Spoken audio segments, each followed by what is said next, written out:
सुना आपने? पीसीओएस अब पीसीओएस नहीं रहा, वो अब पीएमओएस हो चुका है। यस। मेरे पिछले कुछ वीडियोस में मैंने इस टॉपिक को कवर किया था। आप लोगों को बताने की कोशिश की थी कि पीसीओएस कोई एक डिजीज नहीं है, कि एक मेटाबॉलिक डिसऑर्डर है।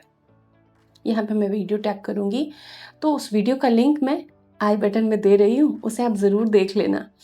और आज मैं एक नई परिभाषा जो दुनिया भर के डॉक्टर्स एंड साइंटिस्ट ने निकाली है, इजाद की है, रीडिफाइन किया है पीसीओएस को। अब इसका इलाज वाकई सही तरीके से होगा, टारगेटेड होगा।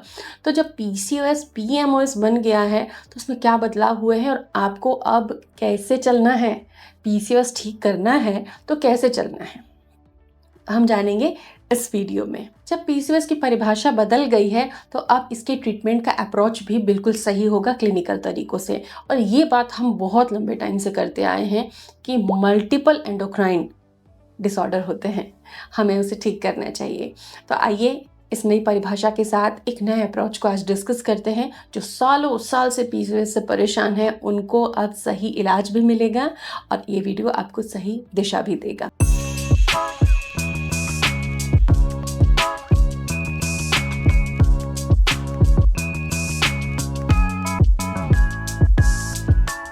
Welcome to Prerna's fertility care. PCOS में कंसीव करने के लिए, अपनी साइकिल को समझने के लिए, अपनी बॉडी को समझने के लिए फर्टिलिटी ट्रैकिंग इंपॉर्टेंट है और हमारा साइंटिफिक फर्टिलिटी ट्रैकर का लिंक डिस्क्रिप्शन में है, आप उसका लाभ जरूर उठाइए। तो अब ये पीएमओएस ये है क्या?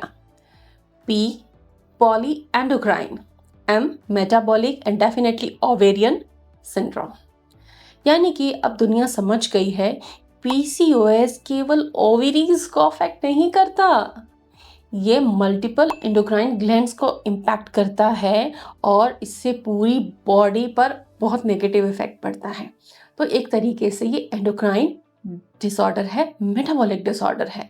और अब इसको ठीक करने का अप्रोच भी आप समझ जाएंगे आगे इसी वीडियो में। पहले जो पीसीओएस कहा जाता था उसमें केवल ओवरीज टारगेट की जाती थी। सप्लीमेंटेशन एंड ट्रीटमेंट की जो डिज़ाइनिंग थी ओवरीज को टारगेट करती हुई थी, लेकिन ऐसा नहीं होता था कि सभी पीसीओएस वाली फीमेल्स को ओवरी में सिस्ट हो।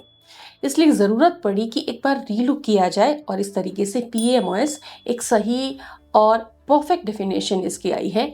और अब हम इसका ट्रीटमेंट समझते हैं कि कैसे आपको, अगर पीएमओएस है देन आपको क्या करना है इसको ठीक करने के लिए। तो जो पहला वर्ड है पॉली एंडोक्राइन, पॉली एंडोक्राइन में आपके एक से ज़्यादा एंडोक्राइन ग्लैंड्स के फंक्शन पे असर पड़ता है, जैसे कि इंसुलिन, तो डेफिनेटली पेंक्रियाज का फंक्शन, एंड्रोजन्स, और तीसरा है रिप्रोडक्टिव हार्मोन्स।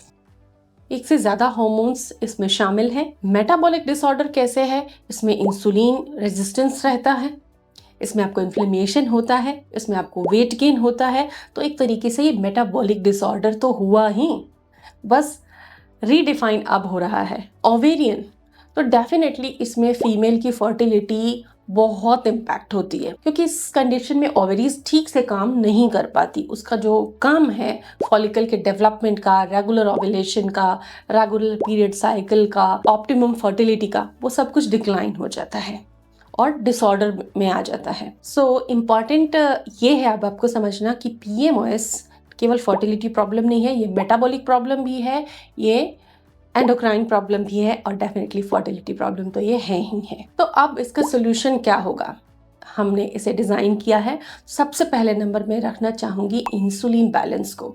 आपको समझना होगा कि जो आपका शरीर है, जो पीएमओएस से पीड़ित है, इसमें आपको इंसुलिन बैलेंस बनाना होगा। सस्टेन्ड वे में आपको खाना खाना है, ये नहीं कि बहुत लंबे लंबे गैप से आप खा रहे हो। इससे ग्लूकोज स्पाइक आता है, आपके ब्लड शुगर में स्पाइक आता है और इससे इंसुलिन बैलेंस भी डिस्टर्ब होता है। तो फास्टिंग नहीं करनी है और ओवर ईटिंग भी नहीं करनी है। कॉम्प्लेक्स कार्ब्स के फूड खाइए। स्मार्ट कार्ब्स जो होते हैं जैसे कि मिलेट्स वगैरह हैं, क्विनोआ है, इनको यूज़ कीजिए। सब्जियां, बीन्स, दालों का इस्तेमाल ज़्यादा कीजिए। प्रोसेस कुछ भी है उसको आपको नहीं खाना है। तो इंसुलिन बैलेंस का फॉर्मूला है protein plus fibre plus smart carbs. इसको फॉलो करेंगे, इंसुलिन बैलेंस रहेगा। दूसरा जो काम आपको करना है वो है डेली मूवमेंट। 30 से 40 मिनट मूवमेंट करना जरूरी है, इससे आपकी एंडोक्राइन ग्लैंड्स हैप्पी रहती हैं। थोड़ी वॉक, थोड़ी स्ट्रेंथ ट्रेनिंग हफ्ते में 2-3 बार और रोज कुछ साइकिल सूर्य नमस्कार के, ये आपके लिए बहुत जरूरी है। एक बार नहीं कर सकते तो सुबह और शाम दोनों समय थोड़ा थोड़ा डिवाइड करके कर सकते हो। इन्फ्लेमेशन पीसीओएस पेशेंट में बहुत ज़्यादा होता है, लगभग हर पीसीओएस पेशेंट में देखा गया है। तो इन्फ्लेमेशन को दूर करने के लिए एंटी इन्फ्लेमेटरी डाइट लेनी है, जिसमें सबसे पहले आते हैं ओमेगा 3 के सोर्सेस, हेल्दी फैट्स जिसमें सीड्स और नट्स हैं।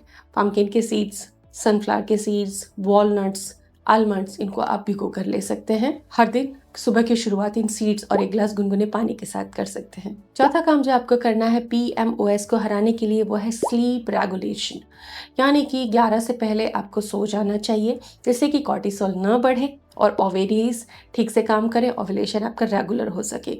इससे हार्मोन रीसेट पीरियड भी कहा जाता है, रात 11 से 2 बजे तक का टाइम। तो 11 से पहले आपको सोना बहुत ज़रूरी है। इसके अलावा अगर आप फर्टिलिटी रिगार्डिंग इश्यूज से परेशान हैं, देन आपको कुछ हर्ब्स यूज़ करनी चाहिए।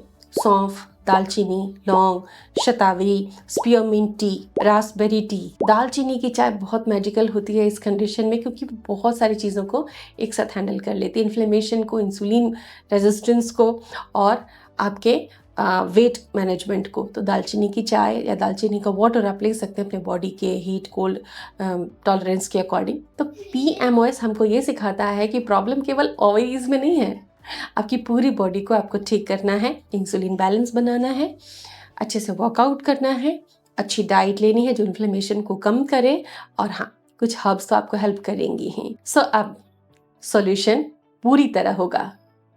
Thanks for watching.